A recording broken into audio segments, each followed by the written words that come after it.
मैं मंच पर बुलाना चाहूंगी पराग मधुकर धकाते जी को, जो कि मुख्य वन संरक्षक हैं, विशेष सचिव माननीय मुख्यमंत्री उत्तराखंड सरकार के। और इस सेशन को आगे बढ़ाएंगे मेरे सहयोगी विवेक और ब्यूरो चीफ प्रवीण जी। जोरदार तालियों के साथ स्वागत कर दीजिए।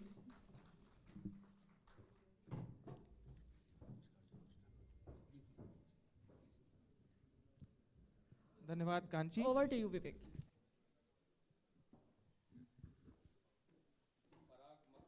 पराग मधुकर धकाते जी, जैसे ही ये नाम सामने आता है, कई बार लोगों के जहन में ये आता है मजार, और कितने मजारों को सर हटा दिया आपने।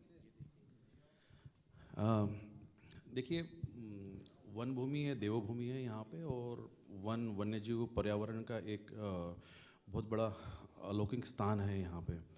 और मुख्य रूप से जहाँ सरकारी ज़मीन होती है या वन भूमि होती है, और उसके ऊपर पूर्व से ही बहुत सारे अतिक्रमण भी होते आ रहे हैं, वर्तमान में भी कुछ अतिक्रमण का प्रयास होते रहते हैं। तो जो ऐसे अतिक्रमण हैं जो अलग अलग उसकी कैटेगरीज़ है, जहाँ कोई ढाबा बना रहा है, कोई एग्रीकल्चर का फार्मिंग कर रहा है, कई धार्मिक अतिक्रमण भी है, मज़ारों के रूप में लोगों ने नदी के किनारे या हाईवेज के किनारे अतिक्रमण किया था। इसको चिन्हित करते हुए उनको विधिवत रूप से हमारे जो फील्ड ऑफिसर्स हैं उन्होंने उसको हटाया गया है। तो वर्तमान में 500 से ज़्यादा मज़ारें भी हटाई गई है वन भूमि से। इसके अतिरिक्त बाकी कुछ 2 गुरुद्वारा प्रबंधक कमेटी के अतिक्रमण भी हटाए गए हैं। कोई समाज विशेष या व्यक्ति विशेष को टारगेट नहीं किया गया है, लेकिन मुख्य रूप से अतिक्रमण जो सरकारी भूमि पर हुए थे उनको हटाने का एक प्रयास किया गया था। इसमें मुख्य रूप से माननीय मुख्यमंत्री द्वारा अलग अलग विभागों की एक टीम बनाई गई है, एक मैंडेट दिया गया था, और विगत 6 महीने से ये ऑपरेशन चल रहा है और आगे भी जारी रहेगा। हम लोगों पत्रकार की बात करें, खास करके राजनीतिक फील्ड की बात करें, तो उसमें एक शब्द आता है लैंड जिहाद। क्या कानूनी रूप से या फिर आप लोग भी इस शब्द का यूज करते हैं या सिर्फ ये लैंड अतिक्रमण आप लोग हटाते हैं? देखिए, मुख्य रूप से जो हमारे वन अधिनियम है या पीपी एक्ट है रेवेन्यू डिपार्टमेंट का, उसके रूप में इस टाइप की वर्ड की कोई परिभाषा नहीं है।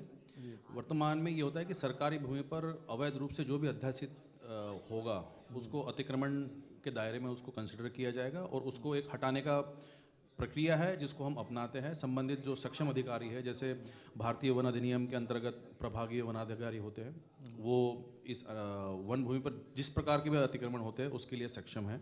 उसी प्रकार जो पीपी एक्ट है उसमें भी जो प्रशासनिक अधिकारी होती है वो सक्षम अधिकारी होते हैं। मुझे याद है कल परसों आपसे जब फ़ोन पे बात हो रही थी, तो जब मैंने बोला था सर कि आपको इस शब्दावली का यूज किया था मैंने, तो आपने कहा था कि इस तरह की कोई शब्दावली नहीं होती, आप लोग अतिक्रमण हटाते जंगलों से। क्या लगता है, आपने यहाँ पर भी काम किया, रामनगर में भी काम किया है, अलग अलग हिस्से में काम किया, पहाड़ों के जंगलों में अतिक्रमण क्यों बढ़ रहा है और उसके पीछे की क्या वजह मानते हैं? इसके पीछे जड़ क्या है, कहाँ पे रूट का कारण क्या है? देखिए, जिस प्रकार से देवभूमि उत्तराखंड का जो विकास की अवधारणा थी और जिस विकास के पथ पर हम चल रहे हैं, तो आने वाले समय में, जैसे अभी हाल ही में ग्लोबल इन्वेस्टर समिट हुआ, बहुत सारे इन्वेस्टर्स उत्तराखंड के लोग और आकर्षित हो रहे हैं। इसके साथ ही जो यहाँ की ज़मीन है, ये एक बहुत महत्वपूर्ण रिसोर्स है।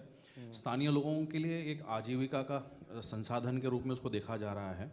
यहाँ बहुत बार ये होता है कि सरकारी ज़मीन एक सॉफ्ट टारगेट बनती है लोगों को अतिक्रमण करने के उद्देश्य से, क्योंकि जो प्राइवेट लैंड होती है वो व्यक्ति अपना ध्यान से उसको सुरक्षित रखने की कोशिश करता है, उसकी फेंसिंग कर लेता है। लेकिन अगर आप वन भूमि की बात करें या अन्य सरकारी भूमि की बात करेंगे यहाँ पे, तो वन भूमि 71% क्षेत्र हमारा फॉरेस्ट के रूप में यहाँ दर्ज है उत्तराखंड में। उसमें लगभग 45% जो जियोग्राफिक एरिया उत्तराखंड का वो वनाच्छादित है, जहाँ पे ट्री कवर है, जहाँ पे पेड़ लगे हुए हैं। तो आप देखिए कि कहीं पे भी आप उत्तराखंड में एंट्री करते हैं, वो देहरादून में हो या कोटद्वार से हो या रामनगर से हो या आपका हल्द्वानी टटरंगपुर से हो, आपको सबसे पहले कोई स्वागत करने के लिए वहाँ उपस्थिति दर्ज कर रहा है तो वो उत्तराखंड के जंगल। उत्तराखंड के वन्य जीव। और जंगल को ही लोग देखने भी आते हैं। यस, ये इसकी एक अलौकिक और अद्भुत इसका आकर्षण होता है सभी पर्यटकों में। इसीलिए रामनगर है, यहाँ विश्व में सबसे ज़्यादा टाइगर की डेंसिटी इसी एरिया में है। कॉर्बेट नेशनल पार्क जो भारत का पहला नेशनल पार्क के रूप में उसका गौरव भी रामनगर को ही है। पूरे विश्व में ख्याति है इस क्षेत्र की, पर्यटन के लिए बहुत बड़ा एक ये नाम है। और मुख्य रूप से मैं समझता हूँ कि ये पूरे हमारे उत्तराखंड का एक बहुत बड़ा लैंडमार्क और फ्लैगशिप लोकेशन है, जहाँ पे हम ये कह सकते हैं कि ये क्षेत्र बाघों की राजधानी के रूप में विकसित हो रहा है। विवेक। बिल्कुल, आपने जैसे कि ज़मीन की बात कही पराग जी, एक डेटा मेरे पास है और मैं हमारे सभी मेहमानों को और हमारे सभी इंडिया न्यूज़ के दर्शकों को बताना चाहता हूँ। ये 6 महीने का डेटा है। पराग जी, जैसा कि आप परिचित हैं, मुख्य वन संरक्षक की भूमिका में है, विशेष सचिव माननीय मुख्यमंत्री उत्तराखंड शासन। अब देखिए इन्होंने काम क्या किया है। 13 लाख स्क्वायर फीट जमीन, मैं एक बार फिर से डेटा बता देता हूँ, 13 लाख स्क्वायर फीट जमीन को अतिक्रमण मुक्त कराने का काम किया इन्होंने, और ये केवल 6 महीने में किया। अब इतना बड़ा डेटा और 6 महीने का काम, ये कैसे आपने पूरा किया?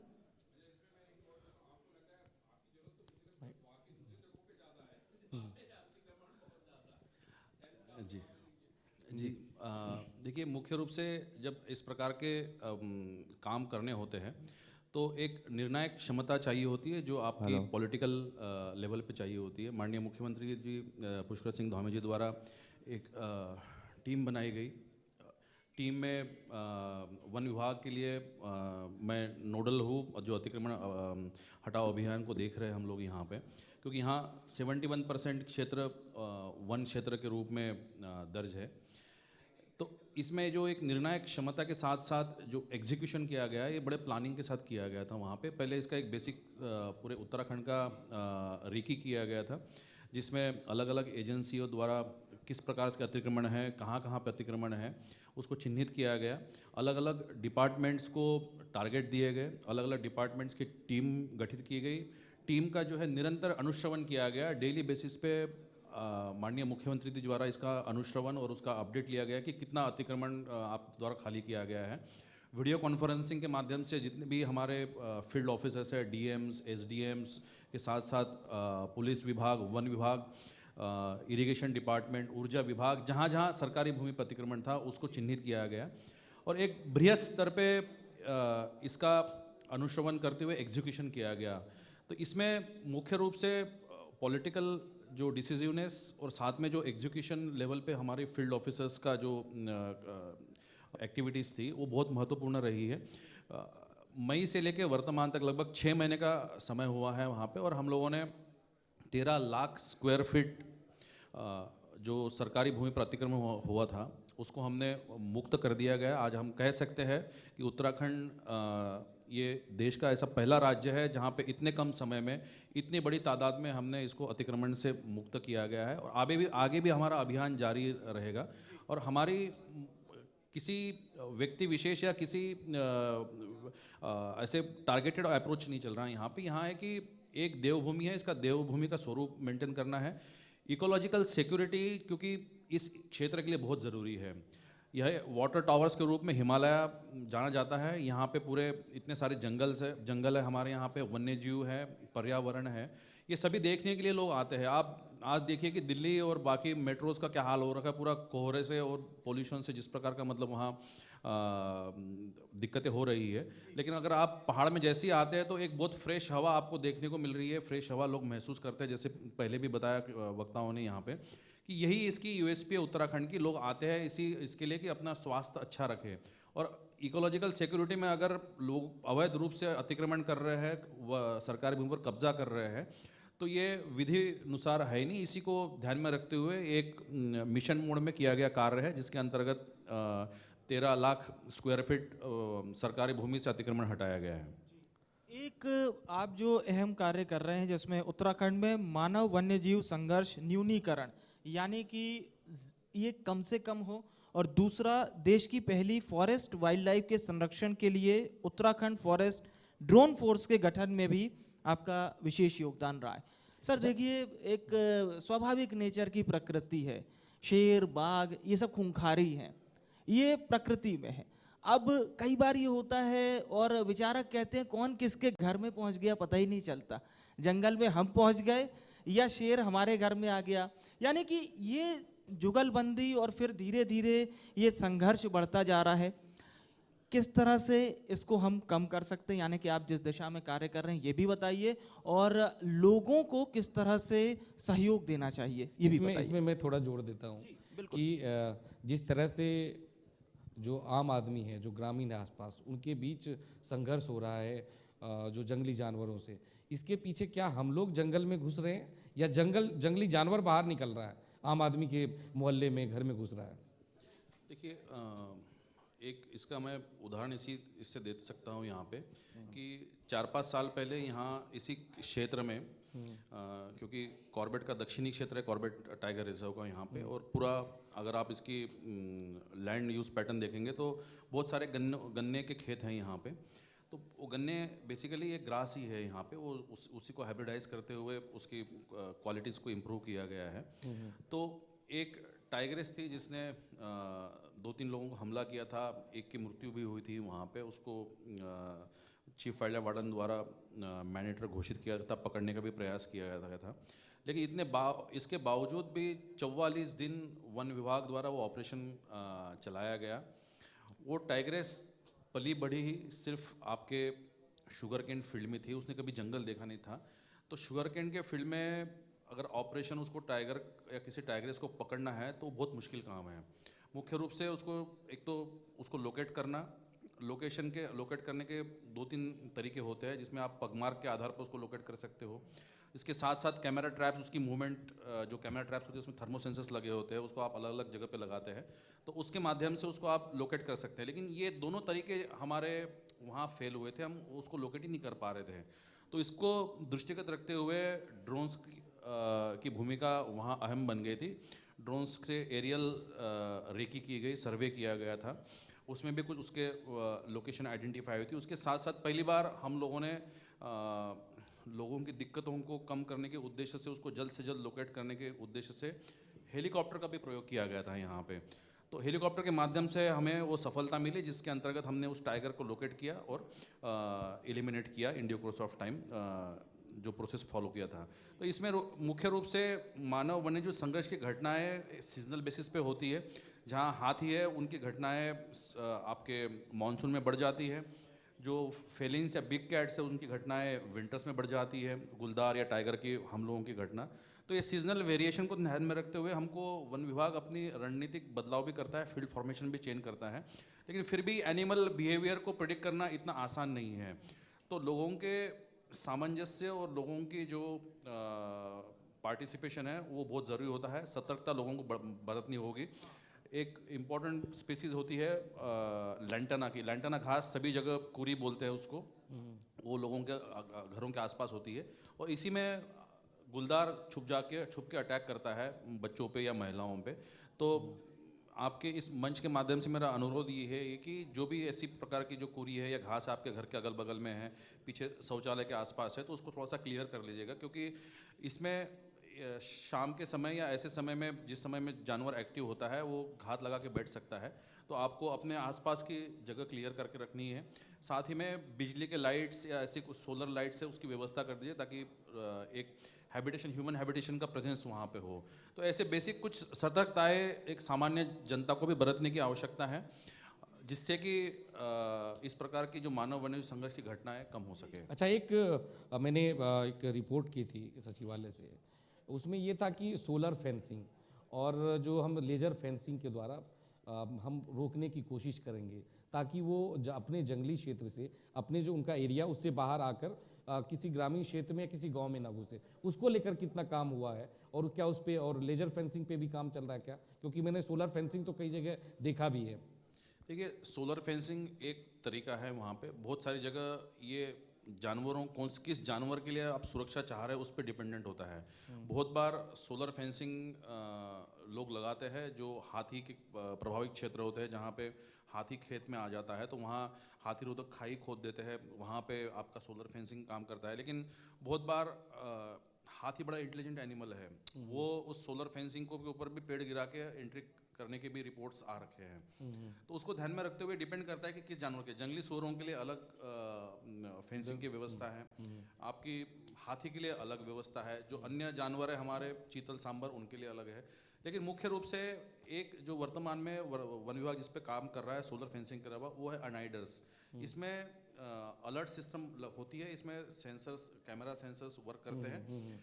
उस फेंसिंग के 10 मीटर के दायरे में कोई जानवर आता है तो उसके ही जैसे ही प्रेजेंस से वो अलर्ट सिस्टम वो आवाज़ करना शुरू कर देता है, तो उससे जानवर डरता भी है और उससे आप उसकी मूवमेंट भी जो है आप दूसरे रिडायरेक्ट करके जंगल की तरफ करते हैं। तो 2-3 किस्म के फेंसिंग पे वन विभाग वर्क कर रहा है, जहाँ पे जो सुविधा हो, जहाँ पे जो एनिमल के उद्देश्य से बनाई गई सोलर फेंसिंग है उसके ऊपर वो काम अच्छा, कर रहा एक जानकारी ये भी चाहिए कि पब्लिक को कि जो खास करके जो कहते हैं कि ऐसे शेर या चीता, टाइगर जो कि आदमखोर हो जाता है, तो उनकी चिन्हीकरण के लिए आप लोग क्या करते हैं? क्या कहीं पर कैमरे लगाते हैं, सेंसर लगाते हैं? किस तरह से चिन्हित करते हैं कि ये बार बार निकल के ग्रामीण क्षेत्र में जा रहा है या फिर आदमखोर हो गया है? तो उसके लिए क्या आप लोगों की योजना रहती है? देखिए, मुख्य रूप से ये एनिमल ट्रैकिंग और एनिमल बिहेवियर का अध्ययन का पार्ट होता है। यहाँ एक प्रोफेशनल वो लोग होते हैं जो एनिमल को ट्रैक करते हैं। वन विभाग में ऐसे कुछ लोग हैं जो इस प्रकार के एनिमल बिहेवियर को अध्ययन करते हैं। इसमें मुख्य रूप से चिन्हीकरण करने के लिए एक मानक दे रखे हैं। एक नेशनल टाइगर कंजर्वेशन अथॉरिटी है, उनके द्वारा टाइगर और अन्य जो बिग कैट्स है उसको मैन ईटर घोषित करने के लिए कुछ गाइडेंस दिया गया है। मुख्य वन्यजीव प्रतिपालक चीफ वाइल्ड लाइफ वार्डन होते हैं राज्य के, वो सक्षम होते हैं किस प्रकार की स्थिति में वो मैन ईटर घोषित कर सकते हैं। सबसे पहले किसी भी विभाग का या किसी भी जो अधिकारी होता है मौके का, वो ये नहीं होता है कि जैसे ही किसी ने घटना हुई तो उसको मैन ईटर घोषित किया जाए। सबसे पहला प्रयास होता है कि उस ऐसे जानवर को केच किया जाए या उसको पकड़ा जाए। उसको चिन्हित करने के लिए कैमरा ट्रैप्स भी लगाते हैं, पग मार्क्स के बेसिस भी करते हैं। कई कई बार जैसे सैंपल्स मिलते हैं हमको, हेयर्स या ब्लड सैंपल्स, उसको wild life institute of India या IVRA बेच के उसको आइडेंटिफिकेशन किया जाता है कि लेपर्ड है, टाइगर है। लेपर्ड टाइगर आइडेंटिफिकेशन करने के उपरांत उसकी मूवमेंट को ट्रैक करते हैं उस कैमरा ट्रैप के माध्यम से। कभी कभी इसमें ड्रोन्स का भी इस्तेमाल करते हैं हम लोग, अगर प्लेन्स वाला एरिया है। पहाड़ में ड्रोन्स के लिए थोड़ी सी दिक्कत होती है क्योंकि वो टेरेन वैसा है। तो ये सब करने के बाद रिपीटेटिव मूवमेंट अगर दिखता है वहाँ पे उस एनिमल का, कि एक पर्टिकुलर एनिमल टाइगर है या आपका गुलदार है, वो एक स्पेसिफिक लोकेशन पे जा रहा है, अटैक पैटर्न को ध्यान में रखते हुए उसको जो प्रॉब्लम एनिमल के रूप में उसको आइडेंटिफाई करते हैं और उसके उपरांत पहले पकड़ने का प्रयास करते हैं। अगर नहीं पकड़ा तो उसमें जो हमारा केमिकल इमोबिलाइजेशन, ट्रैंक्विलाइज जो वेटरनरी ऑफिसर्स है उसके माध्यम से उनको ट्रैंक्विलाइज करने का प्रयास करते हैं। अगर ये भी नहीं होता है तो उस आखिरी दशा में एक लास्ट रिसोर्ट के रूप में हम लोग उसको एलिमिनेट करने का प्रयास करते हैं। तो यही एक प्रक्रिया है जिसको चीफ वाइल्ड लाइफ वार्डन अपने जो आदेश देते हैं इसको पकड़ने के लिए, तो उसमें वो मेंशन करते हैं इसकी व्यवस्था को। जी विवेक। बिल्कुल, बहुत अहम बात आपने कही सर। मैं जब भी लोगों से बात करता हूँ वन को लेकर, वन्य जीवों को लेकर, लोग हमेशा एक बात को इंडिकेट ज़रूर करते हैं कि सरकार को नियम थोड़े कड़े बनाने चाहिए। कड़े अर्थात इस क्षेत्र के लिए कि हम हमारी प्राकृतिक संपदाओं का जो ज़्यादा दोहन हो रहा है, यानी कि एज पर एज हम रिपोर्ट पढ़ते हैं तो 70 सालों में हमने जितना दोहन कर दिया वो कई करोड़ सालों में नहीं हुआ था, ये बीते 70 साल। तो ऐसी आप लोग पॉलिसी में कितना ध्यान रख रहे हैं कि वो प्राकृतिक चीज़ें समय के साथ हमारी आने वाली पीढ़ी को भी मिले उसी स्वरूप में जैसे हमें मिली थी? मुख्य रूप से जो हमारा फॉरेस्ट और एनवायरनमेंट का जो ये सेगमेंट है, ये कॉन्करेंट लिस्ट में है भारत सरकार की। मतलब इसमें भारत सरकार की जो मिनिस्ट्री ऑफ एनवायरनमेंट फॉरेस्ट, इनका ज़्यादा से होता है बनस्पत राज्य सरकार के। पॉलिसी भी मैक्सिमम पॉलिसी भारत सरकार द्वारा इसमें बनाई जाती है। नीतिगत मामलों में कुछ रूल्स बनाने होते हैं, नियमावली बनानी होती है, तो उसी जो भारत सरकार के एक्ट होते हैं उसके अंतर्गत संबंधित राज्य सरकार अपना कुछ आवश्यकता अनुसार वन, पर्यावरण और वन्यजीव संबंधित नियमावलियों का निरूपण करते हैं। इसमें मुख्य रूप से ध्यान यही दिया जाता है कि ये जो भी हम कर रहे हैं, वन्य जीव संरक्षण कर रहे हैं, वनों का संरक्षण कर रहे हैं, इसका जो सेंटर पॉइंट है वो है ह्यूमन बीइंग। इसीलिए कुछ भी हम लिखते हैं तो जनहित में लिखने की परंपरा होती है कि इशूड इन पब्लिक इंटरेस्ट, जनहित में जारी किया जा रहा है। तो ये जो जनहित है ये बेसिकली एक बृहद हित है, क्योंकि जब हम ह्यूमन हैं तो हम बेसिकली ये मान के चलते हैं कि हम लोग सभी का कल्याण कराएंगे। तो वसुधैव कुटुंबकम की जो भावना है हमारी, वो यही से हमारे दिल से आती है। तो वसुधैव कुटुंबकम में सभी प्रकार के पक्षी, जानवर, प्रकृति, ये सभी इंक्लूड है, इंक्लूडिंग ह्यूमन बीइंग। तो इसका पूरे अच्छा ध्यान रखा जाता है इस पूरे नियमावली इसमें। लेकिन मुख्य रूप से इसका इम्प्लीमेंटेशन की जब बात आती है तब बहुत बार इसके ब्रेकिंग और बेंडिंग ऑफ रूल्स होता है यहाँ पे। तो इसमें आधिकारिक जो दायित्व है उनके साथ साथ जो एक सामुदायिक दायित्व होता है लोगों का, फंडामेंटल रूल्स में हमारे मेंशन किया गया है संविधान के, कि वनों का, पर्यावरण का संरक्षण के लिए हम जागरूक हो, उसके लिए अपने सतत प्रयास करें। तो ये जो फंडामेंटल ड्यूटी है हमारी, उसको ध्यान में रखते हुए उस ड्यूटी का निर्वहन करना भी आवश्यक है फील्ड में। सिर्फ किताबी भाषाओं का से नहीं चलेगा यहाँ पे। हमको अपनी सामुदायिक जो दायित्व है प्रकृति और पर्यावरण के प्रति या वन्य जीवों के प्रति, उसका दायित्वों का निर्वहन भी करना है। साथ ही में अगर कोई गलत काम करते हुए दिख रहा है, आपका अगल बगल वाला है या कोई अधिकारी है या और कोई अन्य व्यक्ति है, तो ये हमारी सामुदायिक जिम्मेदारी बनती है कि इसको सक्षम स्तर पे अवगत कराए। और आज की डेट में तो बहुत सारे ऐसे चैनल्स हैं, मीडिया, सोशल मीडिया अवेलेबल है, व्हाट्सएप है, तो जिसके माध्यम से ऐसी किसी प्रकार की भी अवैध गतिविधि या अवैध कार्य या ऐसी अन्य बिंदु जो नियमानुसार नहीं है, उसको आप बता सकते हैं। एक चीज़ जो ज़रूर मैं पूछना चाहूँगा, ये पूरी आपकी फील्ड से ही जुड़ी है। अतिक्रमण हटाओ अभियान के आप नोडल ऑफिसर भी हैं। कई बार हम देखते हैं कि लोग विरोध में आ जाते हैं, वो कहते हैं साहब हम तो पीढ़ियों से यहाँ पे रह रहे थे, हमारे बाप दादा यहीं रहे, कैसा अतिक्रमण हो गया, जब हमने घर बनाया तो कोई नहीं हटा रहा था साहब, अब कैसे? तो ये तमाम व्यवधान कैसे आप लोग सॉल्व करते हैं? जो दो तीन किस्म के इसमें कैटेगरीज आती है। जो पीढ़ी दर पीढ़ी यहाँ रह रहे हैं, परंपरागत निवासी हैं, वो हमारे फॉरेस्ट राइट्स एक्ट के अंतर्गत आते हैं। तो 1930 से पहले के जो निवासी है वो उससे कवर हो जाते हैं, जिनको इंडिविजुअल राइट्स या उनके कम्युनिटी राइट्स उनको आवंटित किए जाते हैं, वो समाज कल्याण विभाग द्वारा किए जाते हैं। इसके अतिरिक्त जो लोग रह रहे हैं, पीढ़ी दर पीढ़ी रह रहे हैं, लेकिन वो उस एलिजिबिलिटी क्राइटेरिया को फुलफिल नहीं कर रहे हैं, उनके लिए अलग सरकार नीतिगत फैसले ले रही है, जिसमें आप देख सकते हैं कि वन गुज्जर यहाँ रह रहे थे अलग अलग। कुछ वन गुज्जरों को जंगल, जो कॉर्बेट नेशनल टाइगर रिजर्व है यहाँ का, कॉर्बेट टाइगर रिजर्व, यहाँ पे जो वन गुज्जर रह रहे थे उनको शिफ्ट किया गया हरिद्वार की ओर। उसी प्रकार राजा जी नेशनल पार्क के अंदर वन गुज्जर थे, उनको भी नीतिगत रूप से उनको बाहर शिफ्ट करा के उनको प्रॉपर एक लैंड उनको अलॉट की गई। उस लैंड में उनको सुख सुविधाएं दी गई ताकि वो अपना जो विकास की मुख्य अवधारा है उसमें प्रभावित होकर आगे बढ़े। तो सरकार की मंशा यही रहती है कि कोई भी लोग वंचित ना रहे, जो उनकी विकास की हमारी प्रवाह है उसमें वो मुख्य प्रवाह में वो आ जाए। परंतु बहुत बार ये होता है कि लोग किसी विशेष उद्देश्य से, कब्जा करने के उद्देश्य से या ज़मीन बेचने के उद्देश्य से सरकारी भूमि पर जब कब्जा करते हैं तो उनकी मंशा यहाँ पे दिक्कत वाली आती है। और ऐसी मंशा को ही रोकने के लिए ये नियम और कानून बनाए गए हैं। और ऐसे लोग अगर इस प्रकार की मंशा रख रहे हैं जिसके अंतर्गत उनकी नीयत में खोट है, जहाँ सरकारी भूमि पर कब्जा करने की और उसको खरीद फरोख्त करने के जो मामले सामने आए हैं, उनके ऊपर बहुत नियमानुसार कड़ी कार्रवाई करने के भी निर्देश दिए गए हैं। और ऐसे बहुत सारे केसेस हैं जिसके अंतर्गत लोगों के ऊपर कार्रवाई करते हुए जेल भी भेजा गया है। अच्छा, पिछले दिनों जब मुख्यमंत्री पुष्कर सिंह धामी से मैं बात कर रहा था, इंटरव्यू ले रहा था, तो वो बार बार ये कह रहे थे कि उत्तराखंड ऐसा प्रदेश है जहाँ पर हम फॉरेस्ट से तमाम अतिक्रमण को हटा रहे हैं, खास करके मज़ारों पे चर्चा कर रहे थे। तो ये सोच कहाँ से आया, ये मामला कहाँ से उठा कि इसको हटाना चाहिए, कुकुरमुत्ते की तरह चीज़ें बढ़ती जा रही है? और क्या ये सचमुच, इसके जब आप लोग वहाँ से हटाते हैं तो क्या सचमुच वहाँ पे मज़ार होता है या जानबूझ के उसको बनाया जाता है, व्यवसाय के रूप में उसको बना दिया जाता है? देखिए, जो पुरानी मज़ारें थी जिसमें लोगों की आस्था जुड़ी हुई है वहाँ पे, वो मज़ारें आज भी जहाँ है वैसी ही है वहाँ पे, तो उसमें कोई दिक्कत नहीं है। वहाँ पे एक बेसिक सर्वे किया गया था जिसमें हाल फिलहाल में ही 1-2 साल 3 साल में ही अचानक जितने भी नेशनल हाईवेज है या फॉरेस्ट के जो रोड है उसके किनारे कॉर्बेट नेशनल पार्क के अंदर में एकदम अचानक रूप से और एक संगठित रूप से मज़ारों की संख्या इतनी बढ़ गई, तो वो एक संदेह के रूप में देखा गया वहाँ पे। और कुछ ऐसे रिपोर्ट्स भी आए थे कि लोगों ने ऐसे ही धार्मिक अतिक्रमण के नाम पे वहाँ दुकानें बना दी, दुकानों को भाड़े पे लगा दिया और एक उनकी जो एक अवैध कमाई का एक जरिया बन गया।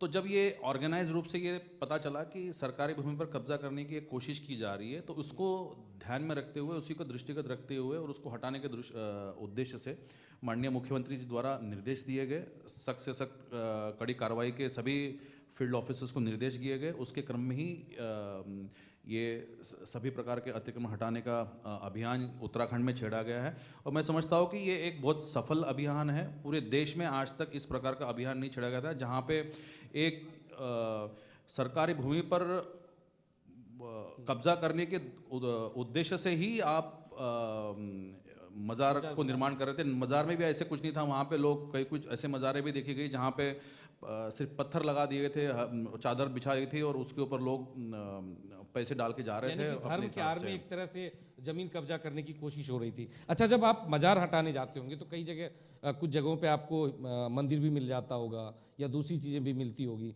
तो क्या उसको भी अतिक्रमण वहाँ से भी मुक्त करते हैं? जी, ऐसा वही मैं बताना चाह रहा हूँ कि किसी समुदाय विशेष या ऐसा किसी को आस्था पे प्रहार करने का कोई ऐसा उद्देश्य नहीं था यहाँ पे। यहाँ पे मैं बताना चाहूँगा कि यहाँ अगर 500 से ज़्यादा मज़ारें भी हटाई गई है, तो इसमें मंदिर भी जो है 50 से ज़्यादा मंदिरों को भी हटाया गया है वहाँ पे। ये और जानकारी जो बहुत जरूरी हो महत्वपूर्ण जाता है यहाँ पे कि इसमें 2 गुरुद्वारा थे जिनके माध्यम से अतिक्रमण किया था, उनको भी हटाया गया था। कुछ वन भूमि पे मदरसे अवैध रूप से चल रहे थे, उनको भी हटाया गया था। तो मतलब जो चीज़ अवैध अतिक्रमण के दायरे में थी उसको नियमानुसार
भारतीय वन अधिनियम के अंदर